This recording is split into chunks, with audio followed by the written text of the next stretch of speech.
Ladies and gentlemen, welcome back to the podcast, Who TF Are You? My name is Chris, the High Guy Jacobs, and today we have a very special guest. His name is Le Painter.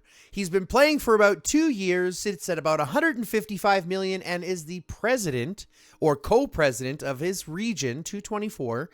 And he wanted to come here today to talk a little bit about the state of the game, obviously how it is, and where it's going. So before we do all that, let's jump into it and let's say hi, hello, and welcome. Why don't you give us a quick shout out who you are and where you come from? Hey Chris, thank you very much for having me here. It's a pleasure. I really enjoy your channel, what you do for the game and for the community, because I believe we don't have many people talking about it. So having some people like you, Panda and Z, it's great, so we can have a voice about the game, about the the concerns of the game. I appreciate that. Thank you. So my name is George. I'm coming from Greece, and I've been playing, as you said, the game for almost 2 years now, or maybe a bit more. I'm not exactly sure. I started to play as a free-to-play player, to be honest, mostly because I was bored in my second job. So I wanted to find a game that was very simple, very kind of stupid to be honest, like click, click, click. Sure, To kill time. Yep. I downloaded this one. I kept it on my phone. I never played it again. And after some time, I rejoined. And I remember there was one guy from Region 17 back then and said, we're recruiting new players. And I was like, just a new account for headquarters 4 or 5. And I'm like, okay, sure. And it just kept going from there. Mm-hmm.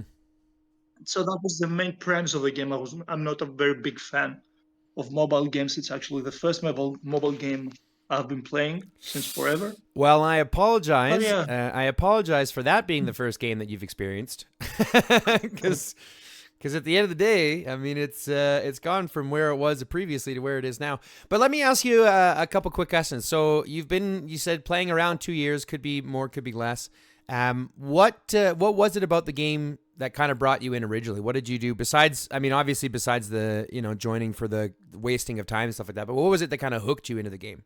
Well, I believe over time it was the community. I was first of all in a very, very small alliance of new players, so nobody was actually active. Right. And then later, when I was recruited in Region 17, I joined the camp of a very big team at that time. I think it's still very big, Special Forces Spec from Oh, nice. Yeah, Spec. I know Spec. Yeah, and I was able to see how the game works. I was able to see very high might players at the time. Like there were many 200 million players back then. That was huge. There was Big Daddy. They were from Region 1 now. Mm-hmm. So I could see potential in this game. Like you could actually have fun playing this. I didn't know you had to spend a few cars to have fun though. Yeah, potential was there, and that's why I kept playing. To be honest, there were very nice guys. They were teaching me a lot of stuff. So I guess it took its toll on me slowly over time. No, I can appreciate that. It's one of those things that I think. I mean, they definitely know how to get you. If IGG knows how to do one thing, they definitely know how to hook you in. Because I feel a lot of people kind of had the same thing. They joined to find something that will allow them to, a little bit of a break or a little bit of a gap in what they were doing, kind of an escape in their life. And then obviously now with everything that comes with it, well, like you mentioned, you're looking at a couple cars investments, a house down payment. I know some people, not like physically, I don't know them, but I know of some people who have spent literal millions of dollars on their accounts consistently. So it's a weird thing to say you've spent $1 million on a video game. Like that. That's a weird thing to say to me. It's scary, to be honest, because you can see how it's becoming an addiction after some time. It's like gambling. Mm-hmm. And they don't make it any better when they just with the new update that they just did, which is literally gambling. Yeah. For sure they don't. We can talk about this now if you wish. We can talk about it later. Oh, we're like I said, ADHD is going to do its thing. So let me ask you, I mean, you've been around now for a couple years, so you saw it back kind of in its previous parts to its heyday, right? When it was kind of, I think it was kind of in its prime, right? When it was doing its best. What do you think about the newest updates that we have right now? What do you think about the Refinery? Well, as you said, I believe the earlier days, it's not so nostalgic, but actually the game felt better. the connection was better, the servers were more stable, I believe, Mm-hmm. and due to the lack of so many skins and probably so many big players, it was easier to play. Actually, free to play players could join and actually have some fun Mm-hmm. because you could have tier 6 troops, you could have parts that were very hard to get at those times Mm-hmm. because you would have to buy the $5 pack, then the $10, 20, the 50, and so on. You could not have like this one you have now, where you unlock it by doing missions. Well, I appreciate the fact that they've made it more available to free to play in that sense. So like they do have more things where you can, like if I look at tier 3 blueprints for example, when tier 3 blueprints first came out, they were totally locked behind paywall. You couldn't get tier 3 blueprints any other way. But then very quickly they turned around and said, okay, well we're going to make it available, and now they have, it's now available for all free to play. So I like that aspect. But I do agree that with every addition that they're bringing, they're adding that paywall gap, and they're increasing that gap between those who have and those who don't. Yeah, might now it's very inflated.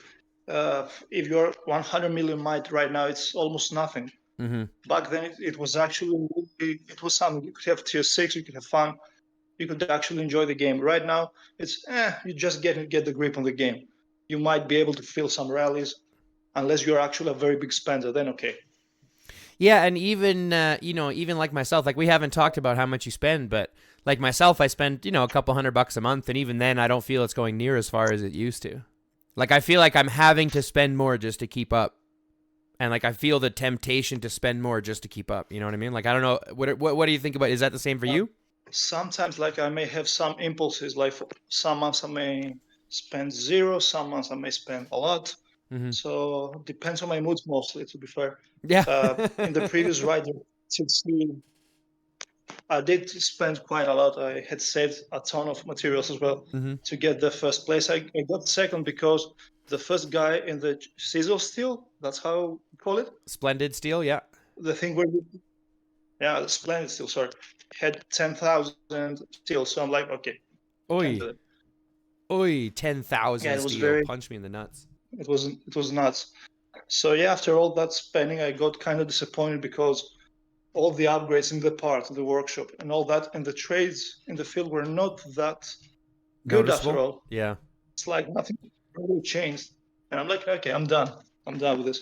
Yeah. It's not worth it. It's very incremental. Even when you think you're getting big jumps and stuff, it's really incremental in your changes. Mm-hmm. It's very rare. Like the only times I really see jumps in strength that I remember is jumping from tier 5 to tier 6, which is changing now because I know that with all the different metrics that we have with beasts and chips and armaments and equipment and parts and now troop equipment, the difference between tier 6 and tier 5 is smaller and smaller and smaller. I've got reports, or I've heard of reports, pardon me, I've heard of reports of tier 1 cars beating tier 6 troops in fights. Okay, that's a first one for me. Right, this is my, like, and this is something that I'm looking into, and supposedly it's known throughout a lot of the top people, but because of how you can balance things now with squad damage, squad counter damage, things like that, and with how fast cars are, you see what I'm saying? Yeah. So it's like it's a whole different game now. And I'm sitting there going, if the equipment is going to unbalance the game so bad that tier 1 can beat tier 6, we have a problem. Because even directly in the game, it states higher tier troops are stronger in the field. Well, now that's no longer the case. Yeah.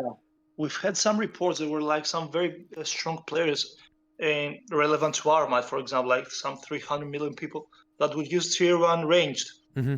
And the trades were not so bad against them. Like, for example, I would use a full squad of riders tier 6. I would win the trade, but it was not such a difference. And you would ask, is it worth the resources, the speed ups needed to build all those troops? So I totally agree with the sentiment that where is the balance going after all this? Well, and that's the thing. Like I look at even Bounty Ground, right? Because in Bounty Ground, and I'm a firm believer when I play Bounty Ground or Water War. Well, Water War not so much. I haven't tried it there yet. But if I do Bounty Ground, I use Sarah, and I use Jeremy, and I use tier 1 cars. Okay. So don't get me wrong. I start at 150 million or 150,000 strength or something like that, and I'm only able to kill like the 80s and 160 might zombies. But every single time I do that, because nobody can touch you, you're faster than everybody, you can outrun everybody. And so I get top 10 every single time. It's like in Archipelago, you can see Sarah and Jeremy all the time running around the big nodes, the warehouses, and you cannot catch them. You can never catch them. Yeah, and I'll run back with 300,000, like with 300 cement, still outrunning them. So it's like there is some strategy, but if the basic strategy now is to build tier 1s and that's it, like I'm sitting there going like, what is the actual premise of the game? What is the actual, forward progress of the game? If this is what it's devolving to. But I've said this a lot though. Sorry, go ahead. Mm-hmm. No, did you play Dark Seal back then? Yeah, I played Dark Seal. I was not very strong, so I spent a lot of time hiding in Dark Seal because I wasn't able to fight. I didn't know how to fight, and there were usually those strong tier 6 players back then that would ravage a whole area. Well, exactly. And I only had tier 3. I would have tier 3 or tier 2, I'm not sure. Yeah. And I didn't know what they were, and I was attacking them. I'm like, go kill him, go kill him. But yeah, not understanding this buff. Yeah, yeah. And if I understood what I know now, right? Yeah, I had no idea. And I think, but that's part of the problem, right? Part of the problem is that the game doesn't really let us know about it. We have to figure it out ourselves. And then they have so much imbalance. Like I look at even the heroes, right? Who do you think the best hero in the game right now is? In general, it should be a hero that does lots of stuff well, or one specific thing extremely well. So you could have either Boyd, Chasey, Ethan, Stella is good, Claude is very good as well. You've picked some very good choices, I don't know. But the absolute best hero in the game, in my opinion, right now, is Ethan. Mm-hmm. Ethan, probably because... Mm-hmm. And that's simply because he literally can go on any line. Like any line. You want to run him in rallies? No problem. Want to put him in garrison? No problem. Want to put him in an infantry garrison? No problem. Want to put him on a rider garrison? No problem. You have a Transcendent Ethan. You literally have a cheat code in this game. You can put him on any role that you need to help support defense, to help support damage. Because that's what he provides everybody.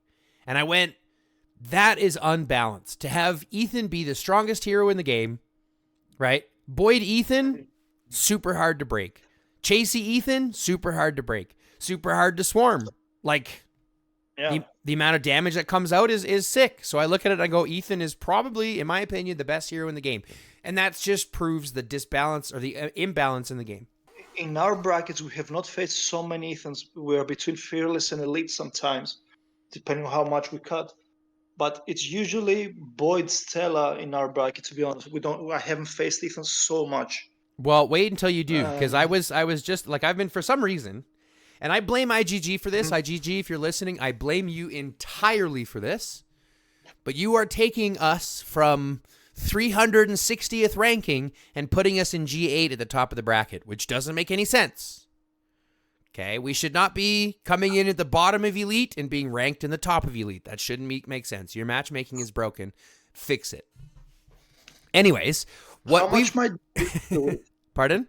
How much might do you usually register with in events? For events, sorry. Like 6.9, 6.8. Right now we registered 6.4 because we're missing some of our players because we don't normally play GW. I don't know about you, but GW sucks. So we don't play Genesis War very often. It's a good place to farm, though. You can have 4 nodes. And you can farm. Let's be honest about something. Do you ever farm resource nodes? Like the Alliance resource nodes? In Genesis more only. Okay, but why? Because we don't play, when we don't fight, we just stand there and farm and do rallies as a recovery mode.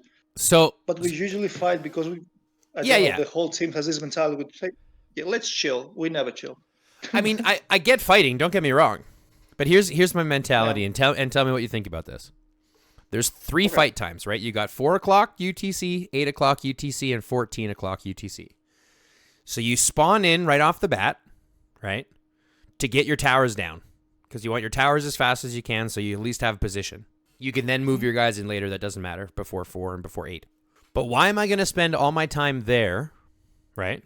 When I can be back in my region getting the 30% buff for being on territory, farming without a risk, right?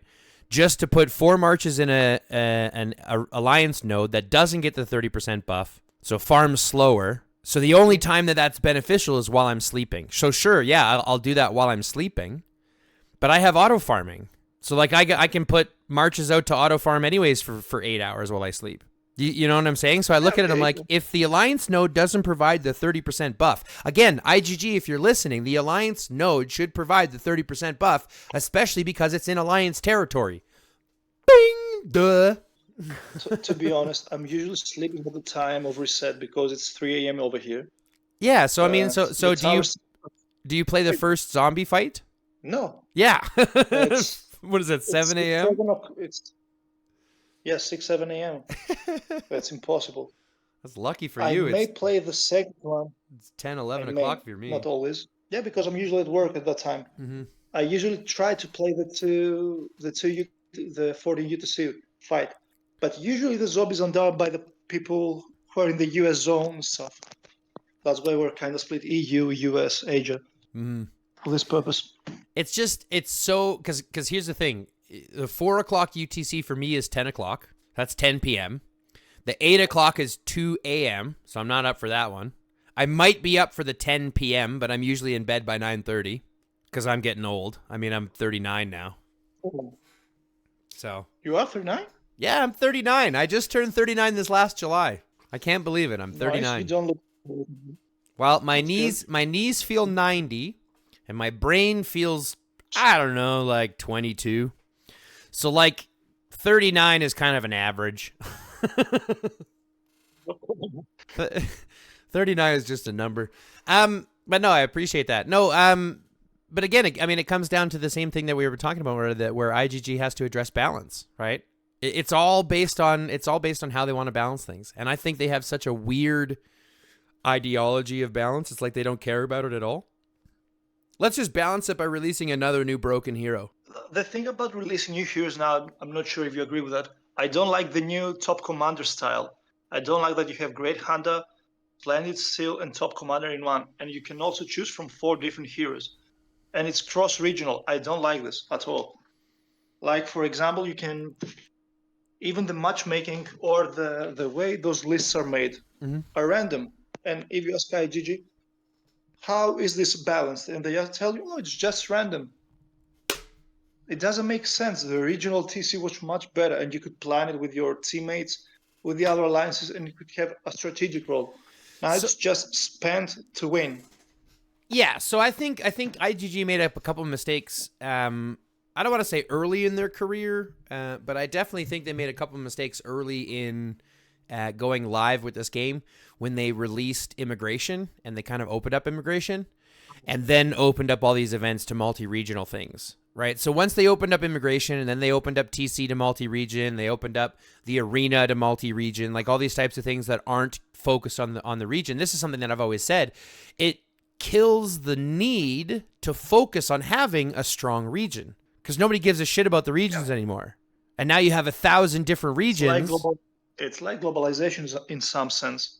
Well, it's kind of funny because I talk about, like, I'm like socially, I would be even comfortable in saying I'm a communist, right? Like I believe wholeheartedly that in a stateless, classless, moneyless society, I think, everybody kind of owes each other our own, we all have a responsibility to each other, But I look at this game and I'm like, as soon as you add open borders, it doesn't work. Yeah,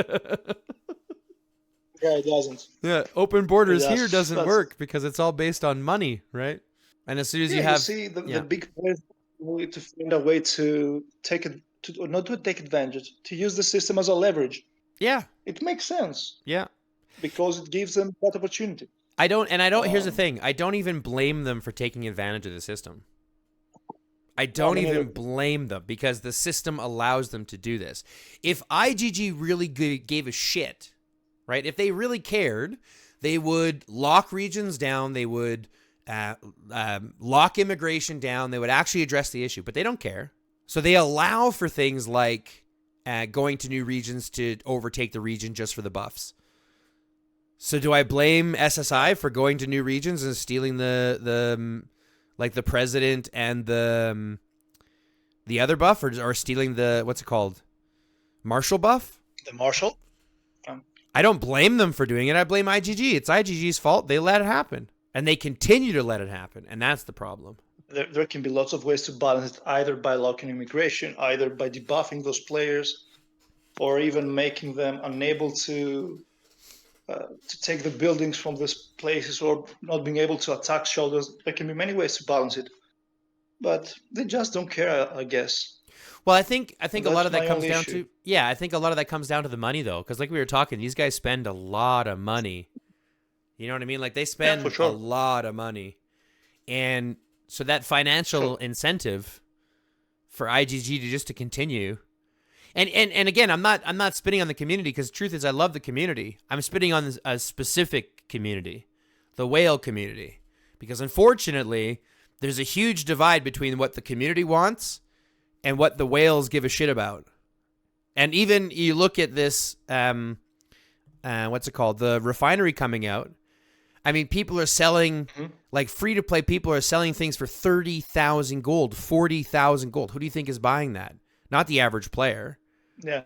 right? And so I look at it, I'm like, every single situation that they're adding to this imbalance of things, I mean, it's obvious. So until the community as a whole comes together and the pay to wins as well as the free to plays are actually like united, that's where the break is between the community, which I think is so sad, because like you've mentioned, the community is what brings us back every day, right?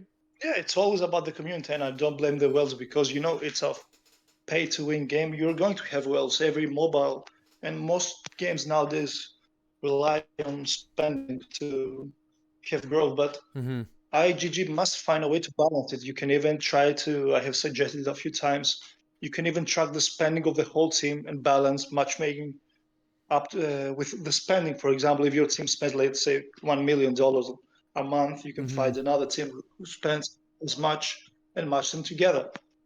There are ways to balance things out, and there are also ways to balance the matchmaking. But it all comes down to the developers and the creative team that probably don't care. Yeah, because they're still getting cleaned out. You know what I mean? Like they're still getting their stores are still getting cleaned out every single week. They don't care, and I think that's the painful part. Because the community itself cares, but the community can't get help. And again, don't get it twisted. I don't mind whales spending. Like I don't mind spending in the game, because like you mentioned, this is a pay to win game. They do have to make a profit. They do have to make money. I get that. I think my biggest issue is not that they are a pay to win. They have a pay to win design. It's that their pay to win design is so unbalanced, which gives massive voting potential, massive community voice potential to a select few people, right? And even if you look at the majority of players, and I was kind of doing some math about this, because there was a time about a year ago, I remember hearing that SafeMe had spent over $1 million on his account a year ago. So I have no idea what he's spent now, Wow. right? So he spent over $1 million on his account. At least that's what I have been told. That's what everyone has said. SafeMe, he would have to correct it himself, but I know that he's said. I know that the word on the street about a year ago was that he spent over $1 million on his account. How many average players who spend, let's say, $200 a month does he give a shit about? You know what I'm saying? Like his voice spending over $1 million supersedes 50,000 people who spend $200 a month. Money talks. Well, exactly. So and I think that's where I see the problem that I have with whales. It's not that they spend, it's that they're divided from what the community needs, and they don't care about their might, in the sense that like the amount of power that they have as a group, right? So and I noticed that because we held a strike, right? Just recently, September 9th, we held a strike. And unfortunately, I don't think much happened from it. And a lot of it, I mean, don't get me wrong, a lot of people striked, a lot of people didn't spend, but even in my own alliance, there were people who spent, even though we were blasting it out all the time not to, right? You're going to have those people everywhere. And you know that the whales did, because they released, I mean, we know that they did because number one, they released the golden roulette, and we could track what people were spending there, which was ridiculous amounts of money. So it's like, unless the community comes together, which I don't think it is, nothing's really going to change. I'm not sure, because one of the reasons we have lots of people abandoning this game is the exact The exact thing you said. The imbalance keeps growing between the big spenders and the free-to-play or the small spenders. And IGG has to find either a way to fix matching, because you're going to have some whales in your brackets, and it's fine. It's a choice sometimes. Like if you have a 30, 100 million guy, it's okay. But if you have lots of those people, you cannot play. You just cannot. And it's not worth it, because if my hospital fills up in 1 minute, it's over. Like there's no fun for anybody. And then they took away the healing buff, so the healing helps ability. So now it's even more expensive to fight. It's like I lose track every single day a little bit more on like staying on the game every single day. And I think that's why I look at this most recent update as an atrocious update, this Refinery, because it forces you to be on the game all the time. It forces you to be stocking the auction for good sales. It forces you to be stocking your refinery so that you don't get raided. Stocking your refinery so that your teammates don't get raided. It like gives you so much to do every single day on the game. It's like so much more that they're adding to it. And people have already complained with there being too much to do on the game. To be honest, I don't do all that in Refinery. I just let the ores do their job. If I get raided, whatever. If I don't, whatever. Like, nobody has so much time. I don't get it. There was already too much to do. The auto mission fix was a decent thing. The Raider Station Pass should be free as well for most people. Like, after 1 month, it gets boring. Like, click, zombie kill. Click, click, click, click. Okay, man. Enough. Or there could be a pass for all those things. Like spend, for example, $20 and do all this automatically. Everybody would buy it. Well, and that's the thing. So I look at even like this, the most recent thing that just came out, the Refinery, and I'm thinking the same thing, because for $5, I mean, effectively $5 a month. It's a great value for the $5, right? And it's $5 a month, so it's a great value off that. And then the $5 a week pack for what you're getting out of it, and the potential that you could, turn it into actual dollars, means that that's an extra, $40 a month instantly. And I'm sitting there going like, fuck, like they did it. They did it again. They did it again. No matter what, people are going to spend. And you see it because people are buying. I don't know about you, but I made like 6,000 gold already on the, in the Alliance Vault, in the auction house. Oh, that's nice. So I just had somebody. Sorry, go ahead. I only sold one piece. I didn't bother much with the auction house. I just smelled a few things. I built a few weapons, and that's it. I didn't play so much. But here's the thing: they give you 3 to sell every single week for free, and the potential is crazy. I'll give you an example. So one of the guys in my team just sold one yesterday for 20,000 gold. Was it did it have good stats? It had a red. It had 1 red stat. It had infantry squad attack. That was it. 7%. And he sold it for 20,000 gold. And I've seen them on there right now that are selling for 30,000. Like I've got one on right now, and it's the cheapest one with the best stat so far, which is infantry squad damage, right? So I've got one up right now. This is to anybody who's watching if you want to buy it. I've got one up right now. It's an infantry squad damage, 4%. And other ones, infantry squad damage at 3%, are going for 30,000 gold. And people are buying them. So I've got one up for 27,000 gold in hopes of selling it a little bit cheaper. But I'm not kidding. People are buying them. It's crazy to me. I don't know. It's fun. I must say it's fun because you have the gambling thing. You have the idea, okay, come on, one more, I get a better part. Well, and it's much more enjoyable than armaments. I have to say that. Because here's the thing: it gives value for what you have, and you can sell the things that you don't. This is something we've always asked, even for the armaments and stuff that we have. If there was a way for us to sell equipment that we had, if they opened up a marketplace where we could auction off equipment, it would be the same thing. People would pay for it, especially like newer people.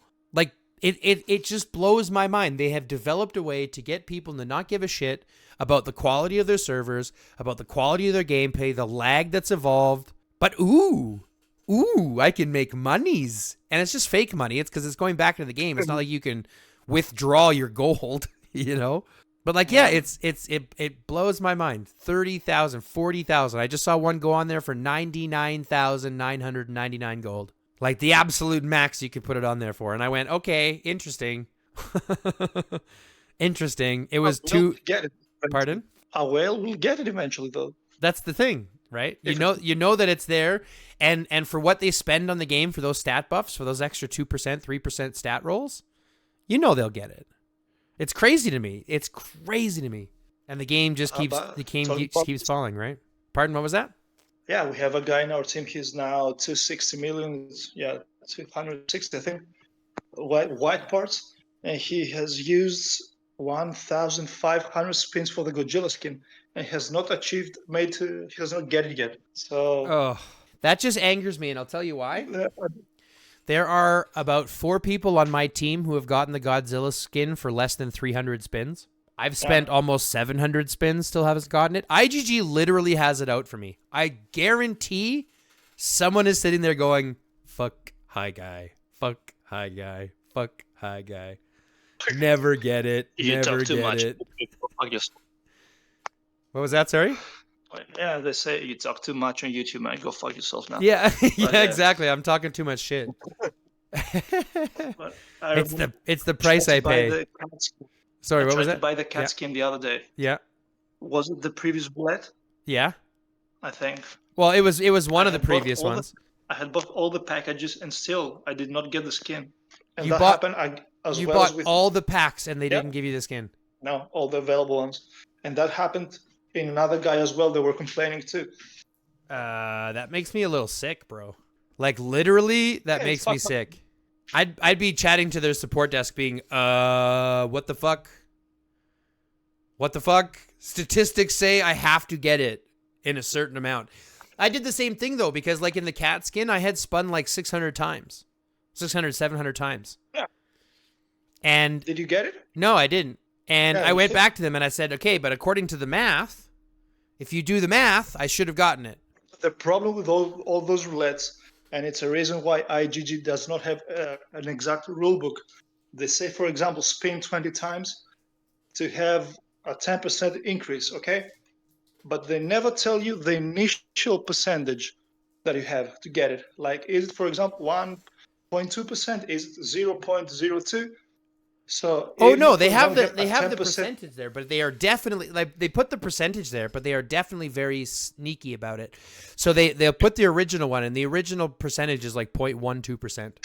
And then when they do an extra 100%, so they'll increase your percent chance by 100%, they're increasing the 0.12, so it's like 0.24. That's what they're getting.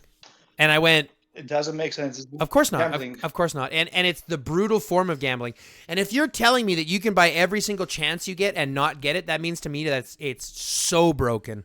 But I mean, let's be honest. We had to know this, right? Let's look at the dice roll event. What is that? District Showdown? How many times? Yeah, how many times do you land on the treasure spin without spending anything, without using a gold dice? It happened to me twice after buying 10 packs. So after spending money, it gave you some? Yeah, I landed on 2.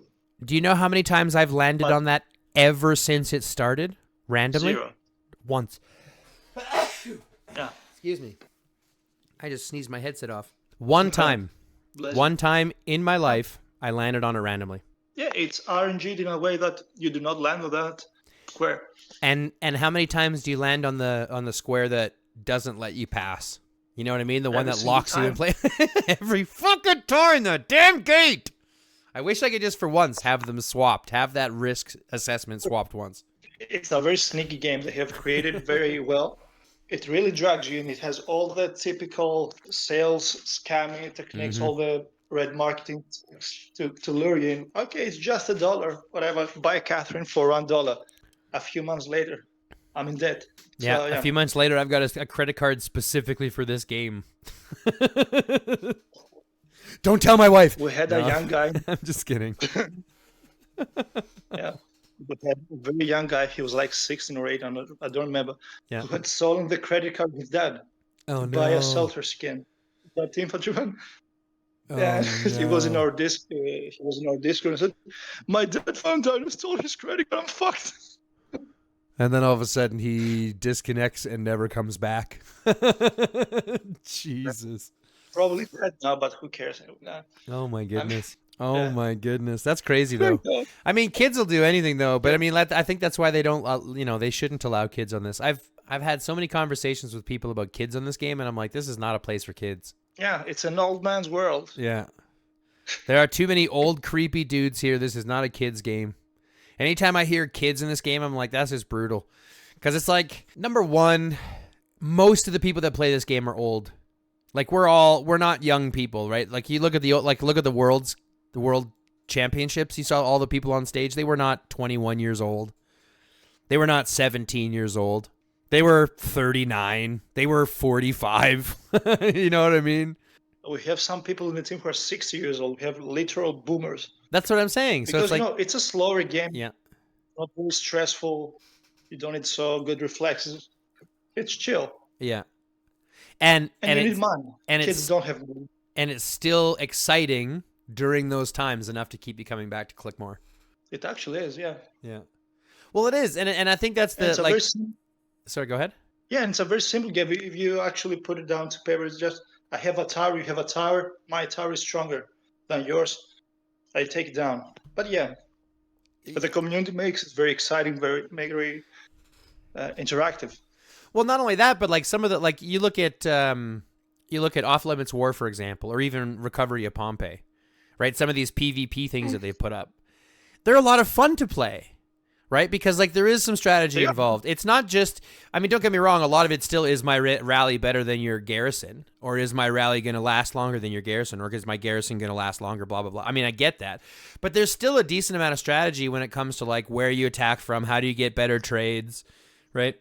Who do you attack first, working in the field, death balls versus rallies and garrisons. Like there's still a crazy amount of nuance that comes with it, even though it is quite simple. Yeah, you do have all that, and I believe that's why it attracts so many, let's say, older, quote-unquote people, in some sense.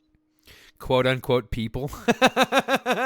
Older, yeah, people. Older, yeah. That's good. I come from a Dota background, so this game seems kind of slow to me. Yeah. But I had a slower game. I cannot do that anymore. I used to play Smite, so I feel you. No, yeah, same hell. Yeah, same hell, different landscape. No, I feel you. Okay, but we've been going here for a little while. I want to ask you a couple more questions before we start looking at wrapping up here. I do want to ask you a question that I ask everybody, which is kind of what advice you would give IGG.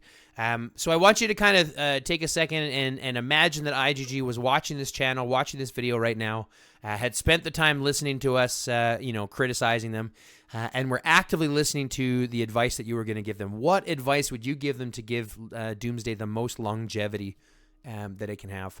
First of all, they should either totally cut immigration down, first of all, or block lots of aspects of it to make it more balanced. Like you have to let new players actually evolve, actually try to play the game and experience what it feels like. Because if I have a shelter of 5 levels and then suddenly a whale kills me, it's not fun for me anymore. It's done. So you have to give room for new players to grow. You have to balance the matchmaking. So big spending teams should match with other big spending teams. How are you gonna do that? You have the algorithms, you have the data of all the players. You can track their spending, you can track their equipment. You can do that. It's not normal to match a huge whale team with people who are mid spenders. It's impossible to do that. And actually be an interesting interaction for both teams. Either whales will destroy the game and not have fun, and the other people will cry because they'll get destroyed. So it needs to be closer, so it's more competitive, more fun.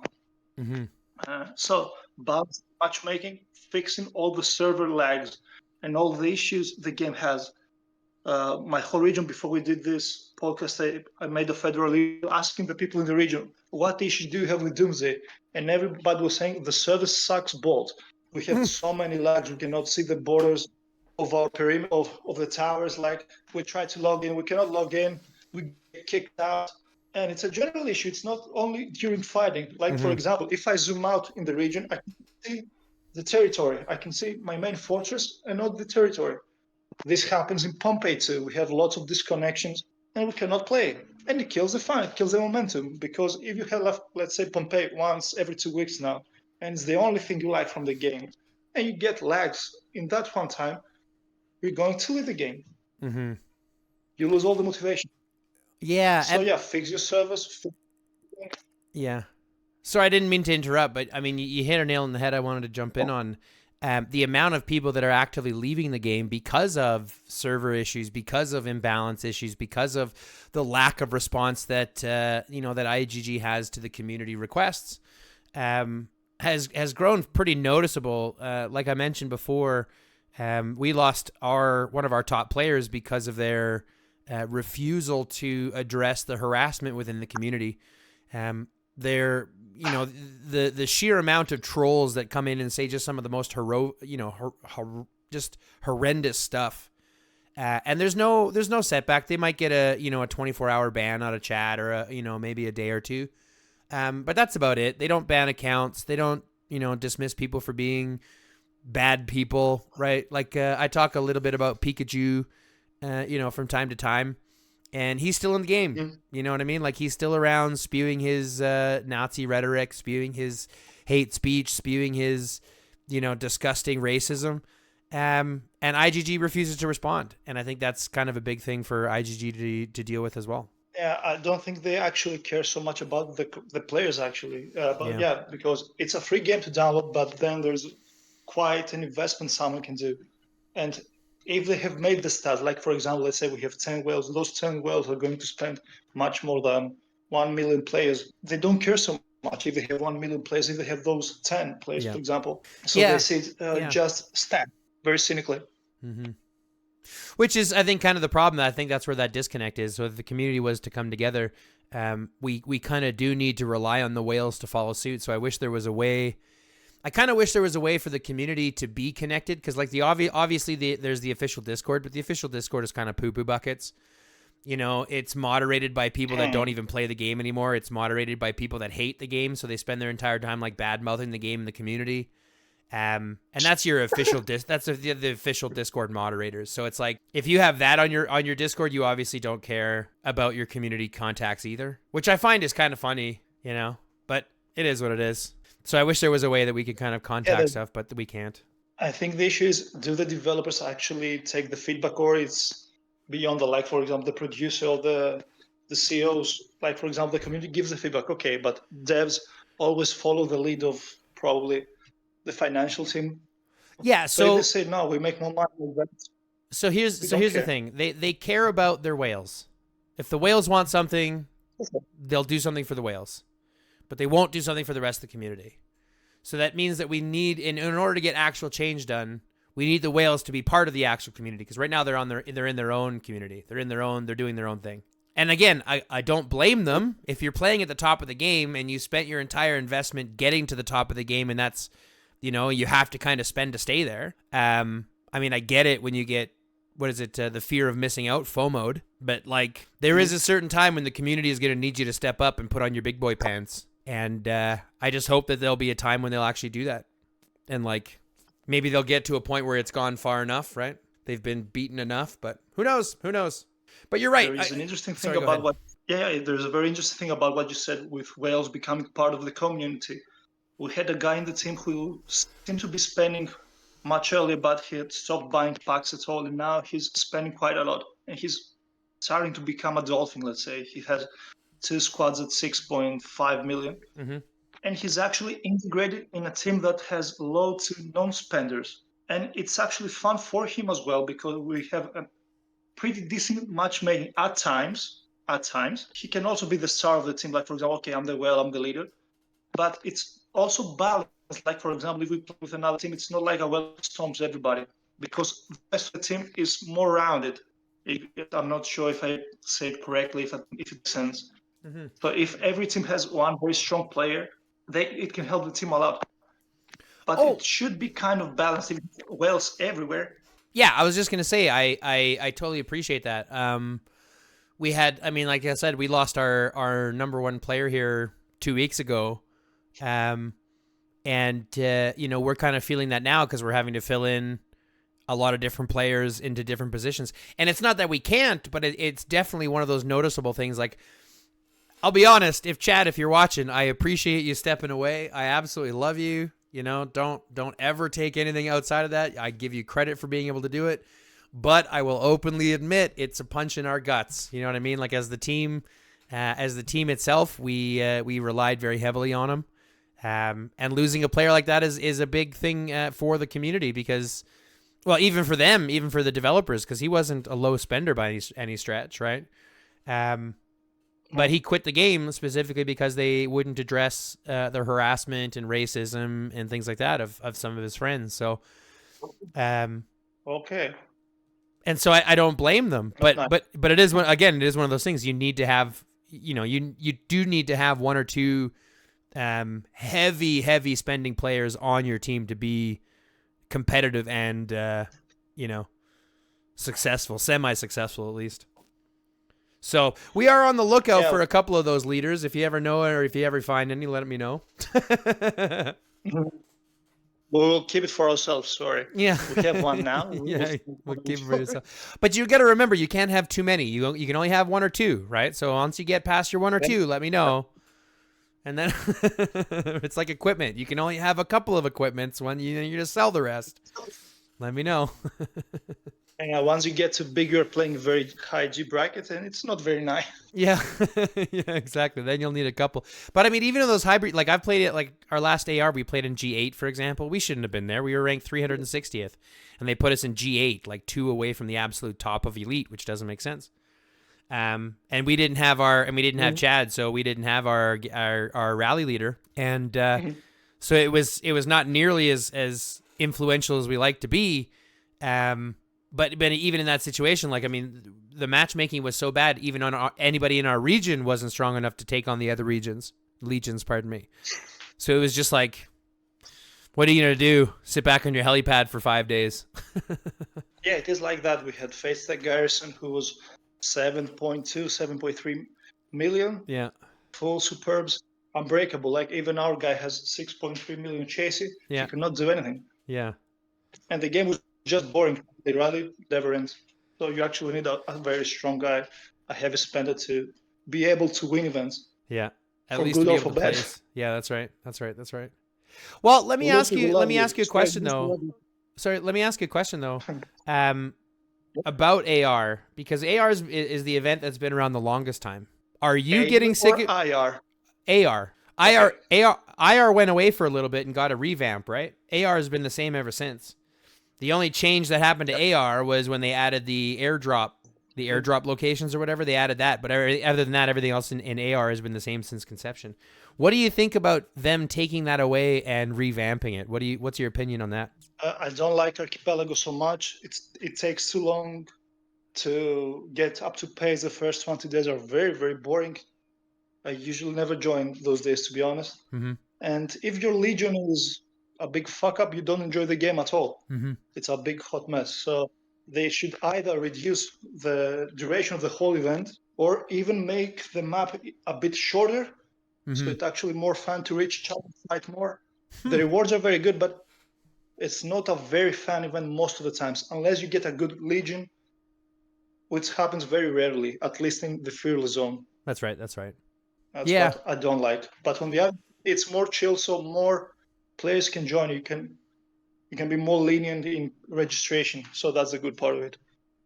Well, I think AR to me is still like, I still like AR. I think AR is probably, I mean, I'll be honest, over the last 6 months, AR matchmaking has just been atrocious, so we haven't been having fun. We've been having way more fun in IR.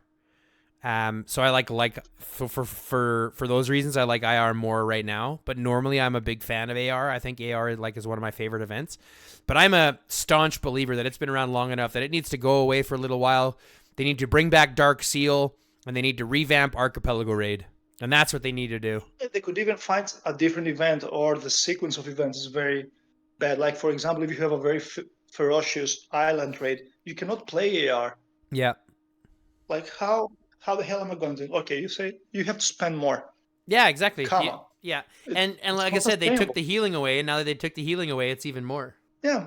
And yeah, the thing with the bots as well. Everybody almost now uses bots, Mm-hmm. and they keep taking them down. Like for example, I have created close to 70 accounts.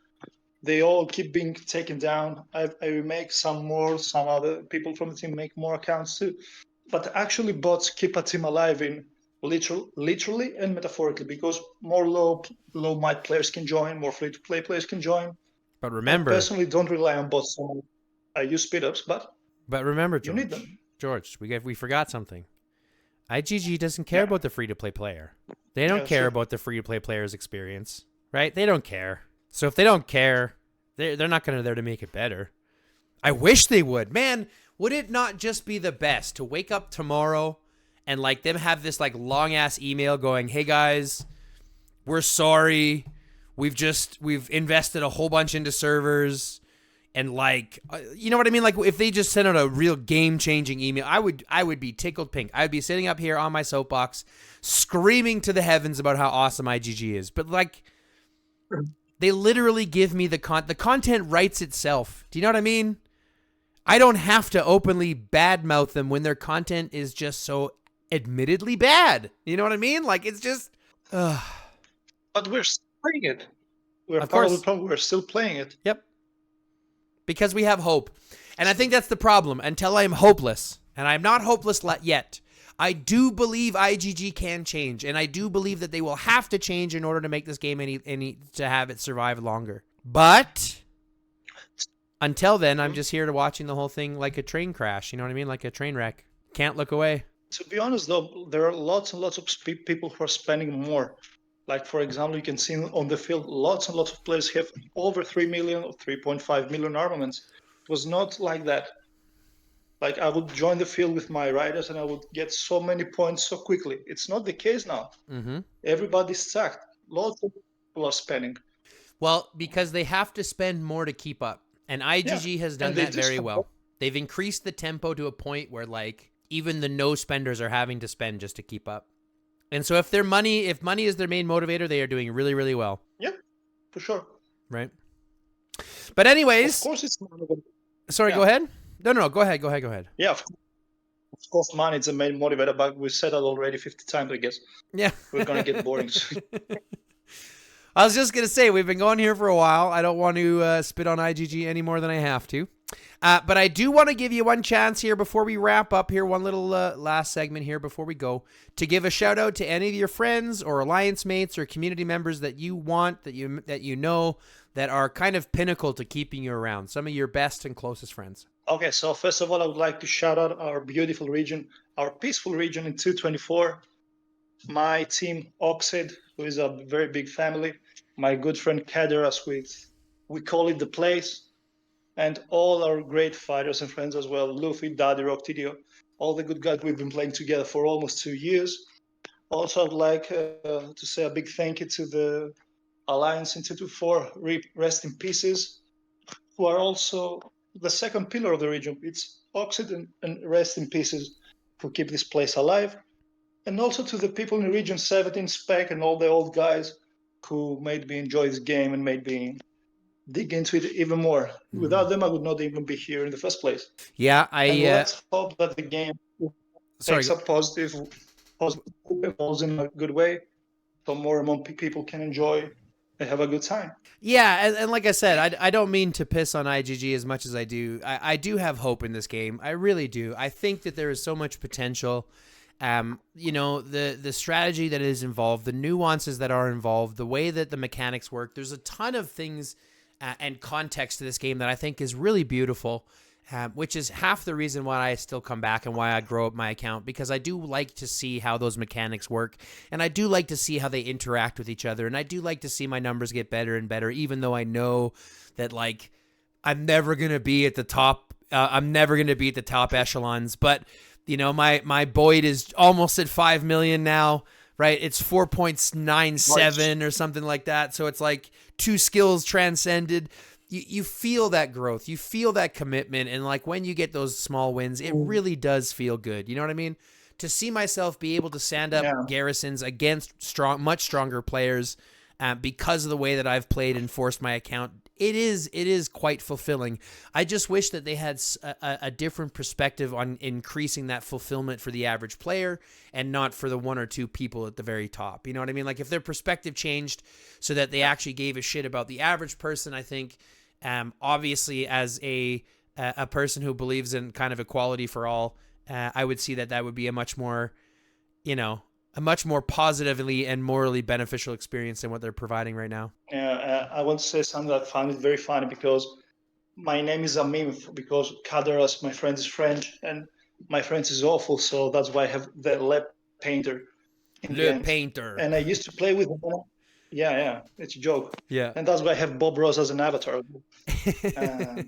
And my first legendary hero, the first rider, was Elena when it first came into the game. Yeah. And it took me almost a year to awaken her as a free-to-play. And then I matched her with Bella. So I had Elena Bella since forever. And every time we would fight, I would say, let's go, my strong, independent women. Yeah. And now they get shit all over and I'm saying, they're not strong and independent anymore. They need help. Yeah. We need a man's help. We need a man's world. No, I'm just kidding. Where's Ethan? Where's Ethan? Where's Chasey? Where's Ethan? Everybody's beating on my ass. Yeah, exactly. No, that's how it is. Well, I'll be honest with you, Le Painter or George, whichever you prefer. It's been an absolute blast getting to know you, having some fun time talking about this. Because like I said, I mean, half the reason why I do this is for the community.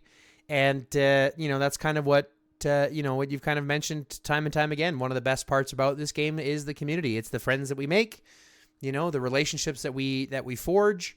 And kind of doing this and growing up together and spending this time and getting to know actual people. I think that's half the reason why I do this podcast, because people forget that we're actually dealing with real people. Every single person on your team is a real person. They're not fake bots. It's not AI. You know what I'm saying? Like 90% of the people, 95% of the people that you talk to are real people. And if it wasn't for that, this game would really have nothing. Yeah, and since you're also a leader in your team, you know that if a team is not a very heavy spending team, you need to use the human element to keep a team alive, to keep it going. Well, you have to interact with your players. You have to care about them honestly. Yeah. Not just superficially. So, yeah. And it's the actual connection that keeps us going. Yeah. And you hit kind of the nail on the head. I'm gonna kind of hit this as one of the final points here. A lot of what it comes down to is the alliances that you're in, right? And getting into a good alliance. And don't get me wrong, I could get into any alliance that I wanted to probably, but I wouldn't have fun in every alliance. I could get into HMB, but I wouldn't have fun in HMB. I could get into SSI, but I wouldn't have fun into SSI. I might not be able to get into SSI, but you get my point. Like I could get into them, but it wouldn't be fun for me because it's well outside of my price range, my pocketbook, and my capabilities. So it's something I tell everybody. You want to make sure that you're finding an alliance that fits your pocketbook and your playstyle. And so one of the things that we do at GROP is very, it's very targeted at balancing out as much as we can across everybody. So I'll give you a prime example. I'm not sure what you guys do in your team, but let me just ask you, what do you guys do? How do you guys distribute your gold? First of all, we try to help our biggest player, mostly, to keep going because he spends a lot. So we try to reinforce it. And we usually give the gold to performers, no matter how much they actually spend. So we have like a minimum of 50% of Midas points. If you have a tier 4 player that actually plays well, he gets gold. If you have... So spending doesn't matter so much. It's mostly performance because we have some people who spend but don't play. And in the long run, if you spend and grow and you don't perform in events, it's dead weight. Of course. So that goes to fighters. But do you give back to your spenders? Like, do you give gold back to your spenders based on what they spend? Not exactly. We give rough estimates, though. Okay.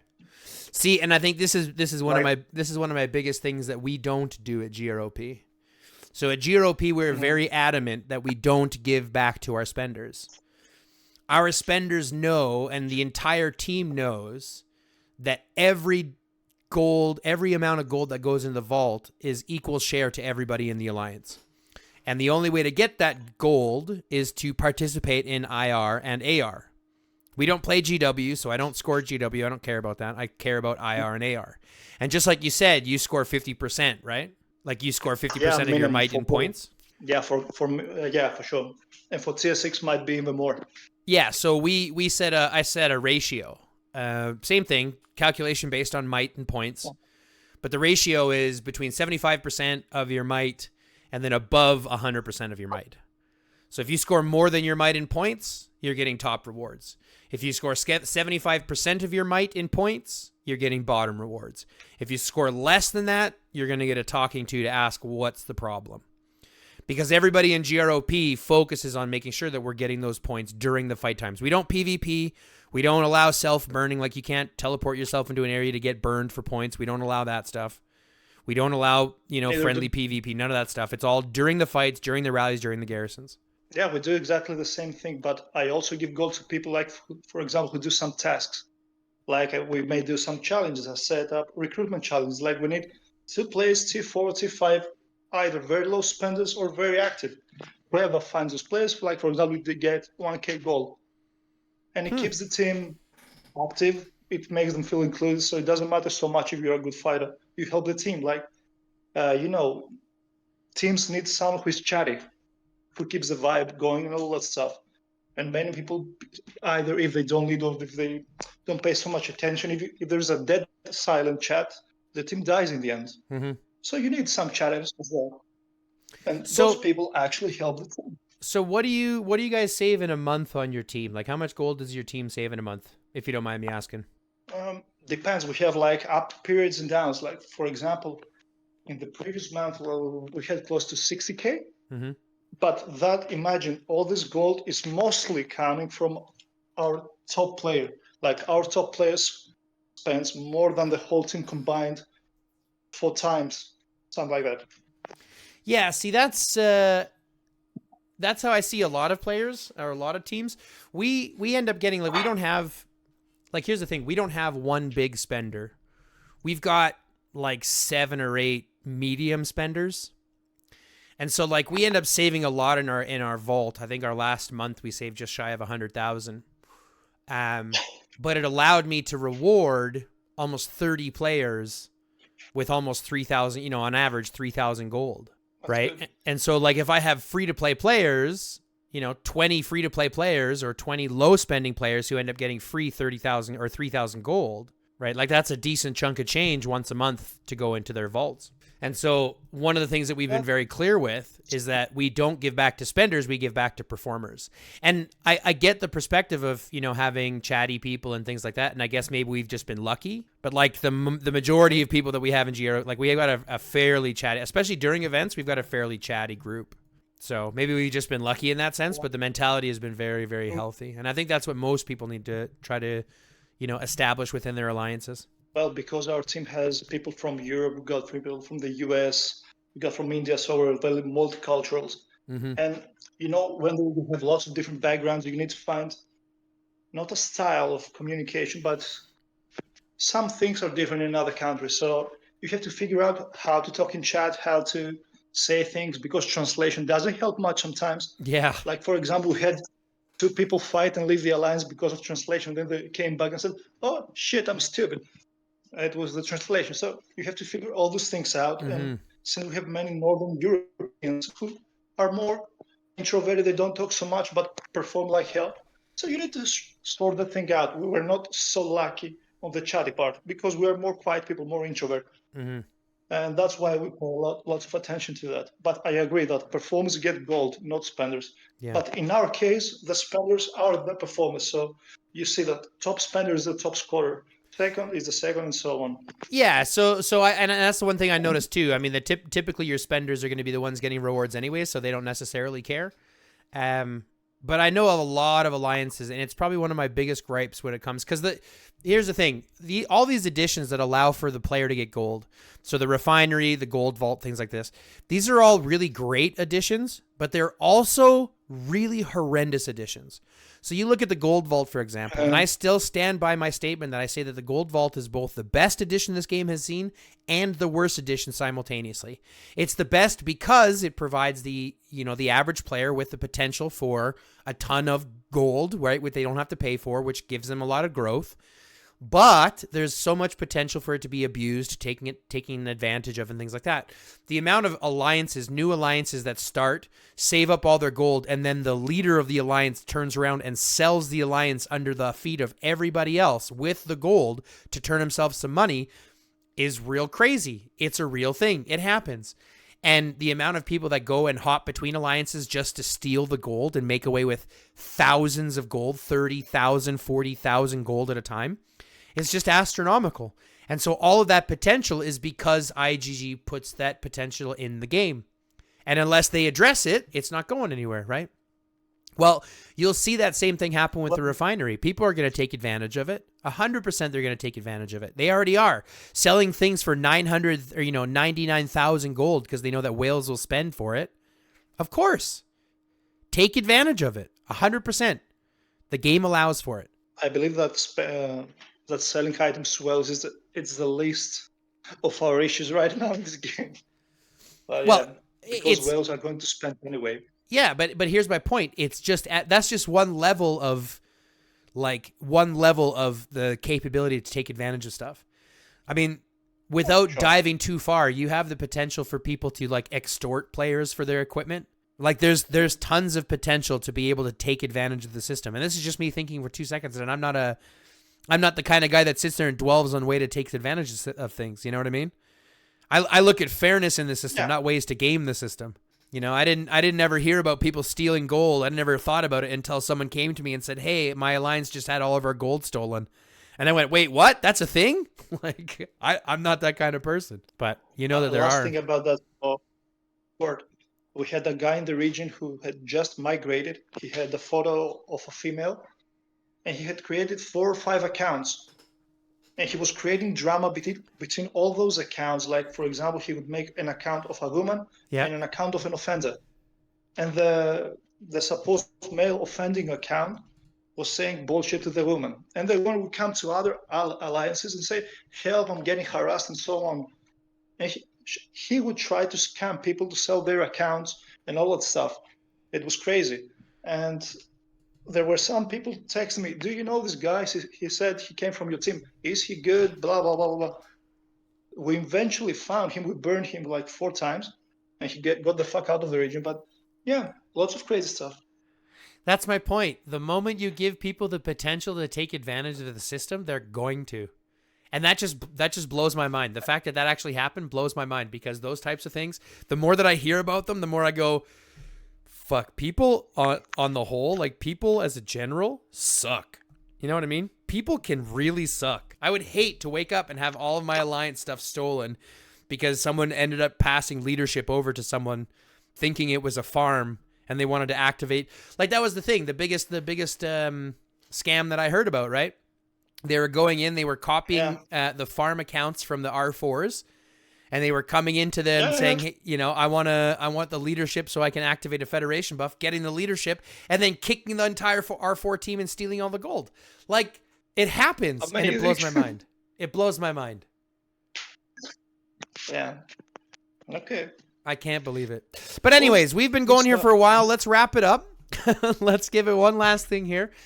So I do want to say thanks very much here for joining us on this episode. Do you have any other last bits of advice or tidbits that have been sitting on your head, or anything, any earworms you want to get out before we wrap up? I would like to thank you very much for having me. It was a great pleasure, and I was really excited to actually join this conversation. Well, the thing I could say is, let's hope IGG fix this, and please treat your teammates with respect and be grateful if you have a nice team and make good friends. It's not very easy to find a good team. It's not very easy to find good friends in the game. So if you find them, please treat them well, respect them, and the rest will come by its own, I guess. Yes. That's some really good advice. Le Painter, I am so thankful to have you here. Thanks a lot for tuning in. Thanks a lot for joining. And to everybody else at home, if you liked this episode, smash the like button. Comment down below what your favorite or worst experience you've had in IGG is, or in the game. Comment that all down below. If you haven't yet, subscribe to the channel, fill out the notification bell. All of this costs you nothing, but helps out immensely. So if you can do all of that, that'd be great. And for those who can, click the join button, become a member, and help support the channel. Remember, as we've said, IGG doesn't pay anything, and YouTube doesn't pay very much. So if you can reach into your pocket a little bit and help out the channel, that would be greatly appreciated. Don't think it's expected, but it is obviously appreciated. So that being said, love, peace, chicken grease, and until next time. Now you say stay lifted. Stay lifted. 3, 2, 1, let's go.